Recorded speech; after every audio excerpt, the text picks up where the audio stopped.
Bonjour, aujourd'hui on va parler de la ponctuation. Quand je parle de ponctuation, j'imagine qu'on sait déjà à quoi ça réfère.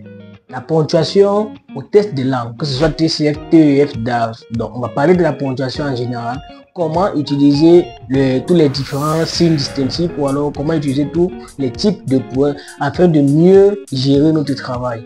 Voilà. Mais déjà, je tiens à vous informer qu'ils sont déjà 900 à avoir d'excellentes notes TCF et plus de 343 au Canada. Voici par exemple un exemple de ce résultat. 8 milliards de voisins. Il y a des talents sur lesquels moi je parie. Vraiment, l'Afrique regorge de talents.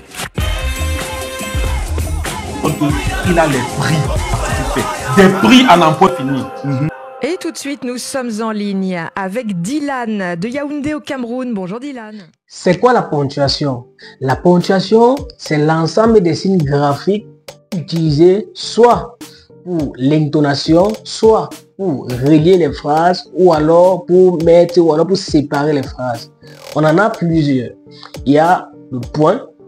Le point, on entend souvent parler de point final. Le point, son rôle principal, c'est de séparer deux phrases ou alors plusieurs phrases, parfois même des paragraphes. Il y a la virgule. La virgule, c'est utilisé pour marquer généralement une pause afin de mieux continuer à dire ce que l'on veut dire. Il y a aussi l'exclamation. L'exclamation, le point d'exclamation est utilisé pour s'exclamer comme son nom l'indique. Voilà. Il y a aussi le point d'interrogation pour s'interroger ou alors pour poser une question. Mais maintenant, parlant d'interrogation, ce qu'on appelle l'interrogation rhétorique, il y a ce qu'on appelle l'interrogation tout court. L'interrogation rhétorique, c'est quoi? C'est poser une question dont on connaît déjà la réponse. Si je dis par exemple, comment peux-tu dire que je ne suis pas beau? Vous voyez un peu, comment peux-tu dire que je ne suis pas beau? C'est une façon de dire, je suis en train de lui dire qu'en réalité, je suis beau. En fait, il y en a une panoplie, ça dépend de comment est-ce qu'on l'utilise. On a aussi ce qu'on appelle le point virgule.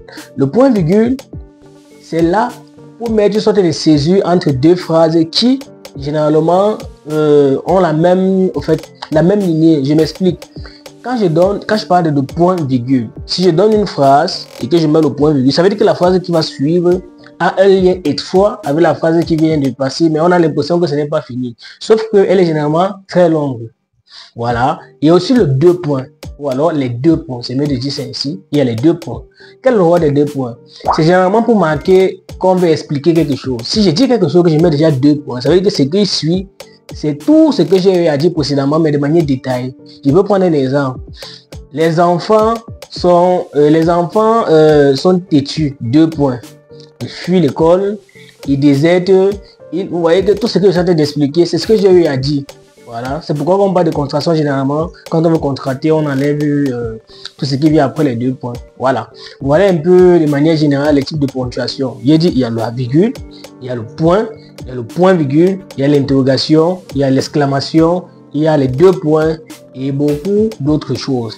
Je me suis beaucoup plus attardé sur ces points que je viens de mentionner parce que voilà les points qu'on utilise généralement au TCF Canada, ou au TCF Québec, ou au DAF, diplôme approfondi de langue française, ou alors au DEL, diplôme d'études de langue française, ou même encore au TEF, test d'évaluation du français. Je me suis rendu compte que des gens ponctuent très mal le test. Et parfois on échoue à la partie expression écrite, pas parce qu'on ne connaît pas ce qu'on veut dire, ou alors pas parce qu'on ne maîtrise pas. Parfois on maîtrise le contexte, on maîtrise le concept. Quand il parle de contexte, c'est dire les choses selon le même thème. Et quand il dit le concept, c'est le concept d'abord. Quand on parle de concept, ça veut dire c'est deux mots au moins reliés qui forment un thème. Le concept d'intelligence artificielle. Intelligence artificielle. Voilà, c'est un concept. Voilà. Donc, j'étais en train de dire quoi? Beaucoup de personnes parlent, mais ils ponctuent très mal les tests. Et quand on ponctue très mal un test, première chose, c'est qu'on peut être complètement hors sujet.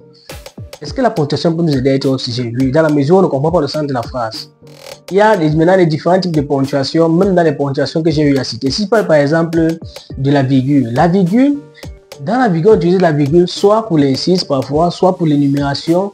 L'énumération, c'est une figure de style qui consiste à citer, par exemple, ou alors à mieux détailler quelque chose. Nous avons mangé, nous avons bu, nous avons dansé. Vous voyez, là ce sont les mots. Maintenant, en dehors de cette énumération, il y a ce qu'on appelle généralement, il y a aussi une autre figure de signe qui fonctionne beaucoup plus avec, comment je vais dire, des phrases et on met des virgules. C'est en gros notre figure de style qu'on peut utiliser avec la virgule. Mais maintenant, nous, qu'est-ce qu'on doit faire? Quelles sont lesquelles la ponctuation la plus facile à utiliser? Ou alors, quelles sont les ponctuations les plus faciles à utiliser? Comment les utiliser? On va donc commencer à parler de cela. Je commence encore avec la virgule. La virgule est collée au mot qui précède. Voilà un exemple. Salut Luc, virgule, quoi de neuf? Donc, la virgule que je mets, c'est collé à salut. Ça, à Luc, je vais dire. Puis, j'espace avant de dire quoi de neuf. Maintenant, vous avez entendu, j'ai dit quoi de neuf. Quoi de neuf, ça veut dire c'est l'interrogation.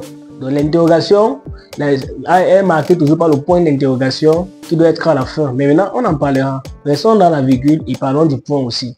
Donc, vous avez bien compris, pour ponctuer avec la virgule est collée au mot qui précède et un espace. C'est la même chose avec le point. Donc, on va prendre une phrase simple. Phrase simple, c'est sujet, verbe, complément. Je viendrai te voir demain. Je viendrai te voir demain. Sujet, je viendrai, qui est le verbe venir conjugué au futur. Et quand on parle même de futur, parfois on confond ça au conditionnel au moment où on est en train de parler, où on est en train de prononcer. En tant que linguiste, parce que je suis d'abord linguiste de profession, quand tu prononces un mot, je sais exactement dans quelle position tu as mis ta langue. Et il y a des mots, il y a des lettres par exemple qui sont bilabiales. Il y a d'autres qui sont occlusives, sourds, d'autres qui sont sonores, bilabiales, ça veut dire deux lèvres qui se touchent quand les gens entendent parler, par exemple P, B,